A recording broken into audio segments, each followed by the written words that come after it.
ने काम किया कि जो हमारे स्थानीय सांसद हैं वो विगत कुछ दिनों से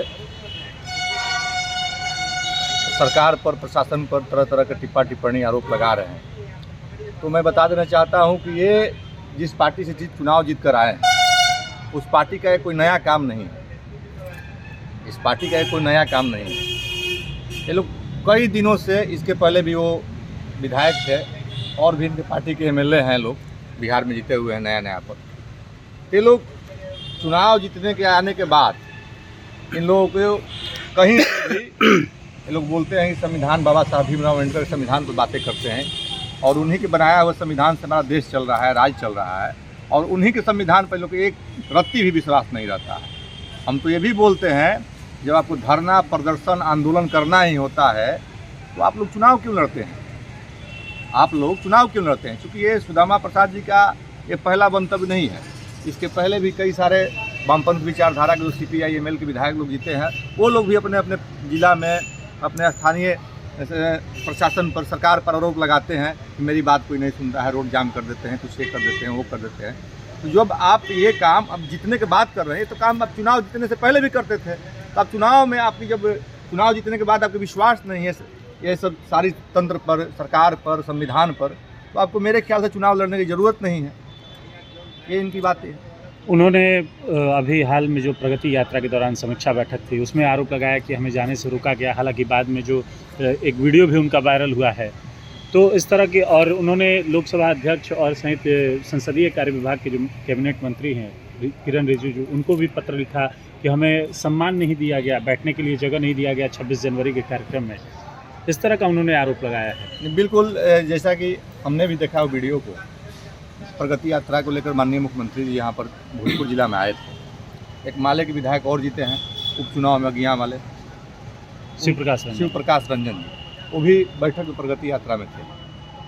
क्योंकि वो मुख्यमंत्री जी का कार्यक्रम शेड्यूल बहुत छोटा था, बहुत लंबा नहीं था और ये लेट पहुँचे थे। मुख्यमंत्री जी कार्यक्रम में पहुँच गए तो उसके बाद ही इनका गाड़ी जा रहा था कहीं। अब कोई सिपाही होगा, कोई रोक दिया होगा, नहीं पहचान रहा होगा इनको। वैसा तो कोई काम ये किए नहीं है कि जिनसे इनको लोग पहचाने, ये कह रहे हैं। और रही बात ये सब वीडियो रोक, टिप्पणी, ये सब फिजूल की बातें हैं। हम चुनाव में नेता, जनप्रतिनिधि क्यों चुनते हैं? सर्वप्रथम विकास के लिए। आज तक ये जीतने के बाद ऐसा कौन सा इन्होंने संसद से लेकर, सड़क से लेकर, कोई लेटर हेड या कहीं पर भी ऐसा कौन सा कार्य किया जो जनहित में हुआ, विकास के कार्य को लेकर हुआ? सिर्फ अगड़ा पिछड़ा, दलित, अमीर, गरीब, ये सब कहने की बातें हैं। ये लोग पता नहीं कैसा कैसा शब्द का प्रयोग करते हैं और शर्म भी नहीं आता है, लाज भी नहीं लगता है इन लोग को बोलते हुए।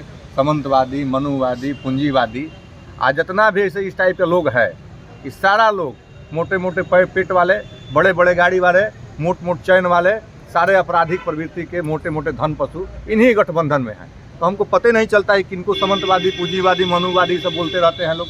जनता चूँकि अब मूर्ख नहीं रह गया है, सोशल मीडिया का ज़माना है। उन्होंने कल भी आरोप लगाया है सांसद, पूर्व सांसद जो हैं RK सिंह, उन पर कि उनके द्वारा योजनाओं का उद्घाटन किया जा रहा है और जो नवनिर्वाचित सांसद हैं उनकी अनदेखी की जा रही है। अरे भाई, RK बाबू जब यहाँ का स्थानीय सांसद थे और केंद्रीय मंत्री थे, अपने फंड से जो योजना दी है यहाँ पर भोजपुर जिला में, और काम हो गया था, तो अपने फंड से दिए काम उन्हीं कार्यकाल में हुआ। अभी नहीं कि काम अभी लगा हुआ है और उसके जाके फीता कैंची लेकर अपने बैग में ले जाकर काट दिए। काम हो गया है कब का, तो वही ना करेंगे उसका, हैं? काम माल महाराज के मिर्जा खेले होली, वो जमाना चलेगा? हैं? जनता सब जान चुकी है कि कितना दिन अगड़ा पिछड़ा, दलित बैकवर्ड फॉरवर्ड कीजिएगा, हैं? ये सब में जनता आने वाली नहीं है। वो गलती से चुनाव जीत गए हैं, कहीं ना कहीं गलती से चुनाव जीत गए हैं। अब उसी को अपना वो लाज छिपाने के लिए, चूँकि वो तो काम करने वाला व्यक्ति है नहीं, जनता विकास खोज रही है। अब वो मैटर को डाइवर्ट करने के लिए कि हमारा कोई सुन नहीं रहा है, तो नहीं सुन रहा है तो चुनाव आप लोग काहे लड़ते हैं? आपका पहला बार थोड़ी नहीं कोई सुन रहा है, आपके पार्टी के कोनो को कोई नहीं सुनता है। आप लोग हरदम ऐसे ड्रामा करते हैं, हरदम ड्रामा करते हैं। आपको सरकार में विश्वास नहीं है, संविधान में विश्वास नहीं है, झूठ मूठ का आप लोग ड्रामा करते हैं। तो आप लोग चुनाव मेरे ख्याल से नहीं आप लोग को लड़ना चाहिए। जो काम आप लोग चुनाव के पहले करते हैं, चुनाव जीतने से पहले, वहीं रोड जाम, धरना प्रदर्शन करते रहिए। यानी जिस तरीके से 9 साल अपने उन्होंने क्षेत्र में विकास किया, उसी तरीके का विकास यहाँ भी देखने को मिलेगा पूरी दुनिया। कहीं ना कहीं आज भोजपुर के आम आवाम केंद्रीय मंत्री आर.के. बाबू को चुनाव हार जाने से अपने आप को एक गिलानी महसूस कर रही है। गिलानी महसूस इस प्रकार कर रही है कि आप समझ लीजिए कि अगर पूरे बिहार में सबसे अधिक किसी सीट का कन्फर्मेशन था कि ये सीट निकल जाएगा तो आ रहा है, इसमें नो डाउट इनको सभी जाति वर्ग से लोग चुनाव में कहीं ना कहीं से वोट थे। कुछ इनकी कमियां थी, चूँकि वो पहले से राजनीति में नहीं आए थे, वो अपने प्रशासनिक पद पर थे, वहाँ से रिटायरमेंट के बाद उन्होंने भारतीय जनता पार्टी, पहले तो हम लोग जनता दल ज्वाइन किए थे, बहुत कम ही लोग इस बात को जानते हैं। जनता दल ज्वाइन किए थे आर.के. बाबू, फिर कुछ दिन बाद भारतीय जनता पार्टी ज्वाइन किए, चुनाव लड़े। तो जाहिर सी बात है जो अब व्यक्ति अपने आजीवन कार्य में प्रशासनिक कार्य को देखा और एकाएक राजनीति में आए तो कहीं ना कहीं अनुभव का वो था, तो कुछ उनकी कमियां भी रही हुई थी, लोगों को नज़रअंदाज करना। बाकी जहां तक विकास का मामला है उसमें कोई उनका अगल बगल दहिने बाएं का तुलना नहीं है। आज सब लोग अपने आप को गिल्टी महसूस कर रहे हैं, गिलानी महसूस कर रहे हैं कि हम लोग से भारी मिस्टेक हो गया। ये सब सारी चीज़ें हैं। प्रिंस जी, अभी जिस तरह से विधानसभा चुनाव होने वाला है 2025 में, कई नेता तैयारी में जुटे हुए हैं, आरा हो या बड़हरा विधानसभा क्षेत्र हो या सातों विधानसभा क्षेत्र में, और अभी से ही प्रचार में जुटे हुए हैं धुआंधार। अभी से ही लग रहा है कि उन्हें टिकट मिल गया है। इस पर क्या कहेंगे? देखिए, जब भोजपुरी में वो कहावत है कि बरसात आता है तो मेढक तर करते रहते हैं, उसमें से 1-2% छोड़ दीजिए तो जिस भी पार्टी का लोग बैनर यूज करके भाई प्रत्याशी फलाना विधानसभा फलाना विधानसभा फलाना विधानसभा, एक भी सामाजिक कार्यकर्ता नहीं है। क्योंकि अब तो मान लीजिए होर्डिंग बनवाना है, पैसा देकर बनवाना है, उस पर लिख देना है समाज से भी, वो अलग बात है। उन लोगों को सामाजिक सरोकार से 1% मतलब नहीं रहा। अच्छा बात है, वो लोग पैसा कमाए हैं, व्यवसायी आदमी, अच्छा होना, व्यवसायी होना, उद्यमी होना अच्छा चीज़ है, व्यवसाय में सफल होना अच्छा चीज़ है। लेकिन अपना स्वतंत्रता है भाई, कोई भी अपना बैनर लगा सकता है, कहीं से अपनी उम्मीदवारी जता सकता है, लेकिन कहीं से भी अच्छा मान लीजिए पैसा कमाए हैं, अब किसी प्रकार से पैसा कमाए हैं तो कुछ मान लीजिए कि जनता में भी मार कमल बटाया, कलसुप बटाया, दौरा बटाया, हई बटाया, हऊ बटाया, ये बस चुनाव तक नहीं है। चुनाव के बाद सब पोस्टर बैनर सब गायब हो जाएगा।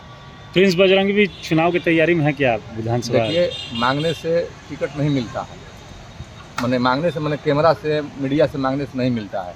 हम लोग 15-16 वर्ष से अपने पार्टी में राजनीति करते हैं और बहुत ग्राउंड लेवल से हम लोग राजनीति की शुरुआत की है, ये सब जिला के लोग जानते हैं। तो जहां हमको बोलना होता है उस बात को अपने मजबूती से रखते हैं। अब देना न देना हमारे नेता है काम, उस पर वो अमल करेंगे। आप जिस जाति से आते हैं उस जाति को चित्तौड़गढ़ बड़हरा विधानसभा क्षेत्र कहा जाता है, क्या लगता है कि प्रिंस बजरंगी बड़हरा या आरा से अपना भाग्य आजमाएंगे? नहीं, ऐसा कुछ नहीं है। बड़हरा विधानसभा आजकल हॉट स्पॉट बना हुआ, आपका बात हम समझ रहे हैं। राजनीतिक सरगर्मी को लेकर, विधानसभा चुनाव को लेकर बढ़ा हुआ है सरगर्मी को लेकर। वहाँ पर काफ़ी सारे हमारे समाज के लोग आप जो इशारा कर रहे हैं वो सही बात है। तो चुनाव के पहले तक है, चुनाव आता है तो सब जिससे पहले हुआ है उसे सब क्लियर हो जाएगा। सब धन पशु, बड़ा बड़ा गाड़ी, मोटा मोटा पेट, चैन, ब्रासर, सिकड़ी सब एकदम धरा के धरा रह जाएगा। 2-4-5 करोड़ खौराएगा, इन्हें उन्हें लुटाएगा, है जनता में कुछ जाएगा और जनता सही निर्णय लेगी और सही उम्मीदवार को अपनी तरफ चुनाव करेगी। भोजपुर जिले में किस तरह से आप लोग एनडीए को जीत दिलाएंगे सातों विधानसभा में, क्या कुछ देखिए, हम रणनीति है? जनता दल के मुख्य पार्टी के ब्रह्मपुर 199 विधानसभा है, बक्सर में उसके प्रभारी भी हैं चुनाव प्रभारी, और हम लोग की तरफ अभी ज़्यादा संगठन पर ही फोकस रहता है। तरह तरह का मीटिंग वर्क होता है तो जाना आना पड़ता है। तो एनडीए इस बार, जो पिछला चुनाव में हम लोग का थोड़ा आपसी दल का मनमुटाव था, क्योंकि पटना पे तो गठबंधन हो जाता था बड़े बड़े नेताओं को, लेकिन धरातल पर गठबंधन नहीं हो रहा उसको पता था। उसको लेकर आप देखिए उनके विडम्बना मैदान में पूरे 5 दल एनडीए का कार्यकर्ता सम्मेलन हुआ। सभी पंचायत स्तरीय कार्यकर्ता से लेकर जिला स्तरीय कार्यकर्ता एक साथ बैठे, मीटिंग किए, खाए पिए, गले मिले, ये सब चीज़ एकदम खत्म हो गया है। अब ग्राउंड पर एकदम हम लोग एकदम पूरा तरह से एकदम क्लियर हैं। अब कहीं प्रकार का कोई मनभेद मनमुटाव नहीं है। तो अब समझ लीजिए कि नारा है 25 से 30 फिर से नीतीश, एकदम 225 से प्लस सीट से हमारा बिहार में एनडीए सरकार माननीय मुख्यमंत्री जी के नेतृत्व में। कोई लड़ाई नहीं है, कोई लड़ाई होने वाला नहीं है।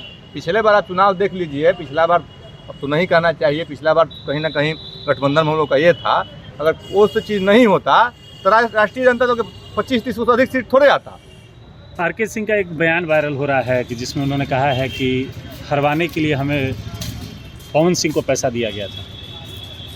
नहीं, वो तो बयान अभी तक हम सुने नहीं हैं, इसलिए उस पर हम बोल नहीं पाएंगे। और रही बात माननीय RK बाबू की, तो हम सभी जानते हैं कि वो बहुत इमोशनल आदमी है, प्रशासनिक आदमी हमें बता रहे थे।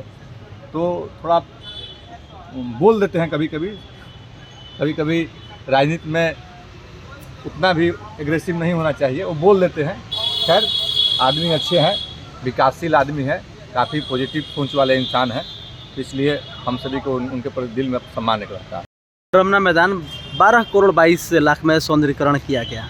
अब चारों तरफ देखने को मिला, लोग काफ़ी खुश थे, लेकिन अब देखने को मिल रहा है उत्तरी जो छोर है वहाँ डिज्नीलैंड मेला लगा है, गाड़ियों का पार्किंग हो रहा है, मिट्टी का ढेर लगा दिया गया, सब घास खत्म हो चुका है, असुंदरता के नाम पर अब कुछ बचा नहीं उस साइड। क्या कहेंगे प्रिंस जी? जी, अभी विगत 2-3 दिन पहले की बात है, हमने भी न्यूज़ के माध्यम से देखा कि उस साइड में जो पार्क था बहुत अच्छा अभी तो बना हुआ है। काफ़ी ज़िले के आम बहुत खुशी से एक जगह बैठते हैं, सभी लोग बैठ कर बात करते हैं, बड़ा छोटा ऊंचा नीचा कोई भेदभाव नहीं रहता, अच्छा लगता है। लेकिन वो जिस प्रकार से रमना मैदान को नगर निगम प्रशासन द्वारा एक मेला और डिज्नीलैंड मेला को दे दिया गया है, वो देखिए निगम का भी स्थिति क्या है। ये डिज्नीलैंड छोटा चीज़ हो गया, हर जगह लूट खसोट की होड़ मची हुई है। पहले भाई तो चुनाव में डर भी लोग को होता था कि 2.5 साल बाद सरकार गिर जाएगा, खरीद बिक्री का होता। अब तो 5 साल कोई बोलने वाला है नहीं, अपना दुकान है, अपन दलिया है, अपन सब चीज़ सामान है, सब एकदम ओपन चल रहा है, इसमें अब क्या बोलना है। लेकिन एक बहुत निंदनीय काम है जिस प्रकार से एक तरफ बच्चों को खेलने से रोका गया और तमाम चीज़ें करके वहाँ पर एक किस प्रकार से पैसे को लेन देन कर एक वहाँ पर मेला का वो कैंप लगा दिया गया। तो कहीं ना कहीं जो बच्चे हैं खेलकूद में रखते हैं स्पोर्ट्स में, उनकी आज़ादी के साथ कहीं ना कहीं वो किया गया सरकार को। और मैं मांग करता हूँ और मैं आने वाले समय में DM साहब से मिलूँगा और बोलूँगा जिस प्रकार से रमना मैदान को एक बृहद विकसित पार्क के रूप में वो किया गया, दूसरी प्रकार से क्योंकि बहुत बड़ा शहर आज हो गया है, वहीं एक रमना मैदान बीच में बचा हुआ है। आप कहीं डिज्नीलैंड लगाना तो आप बाहर लगा लो, कोई दिक्कत नहीं, वो भी होना चाहिए शहर में, लेकिन ये कम जगह बचा है, इसमें क्यों?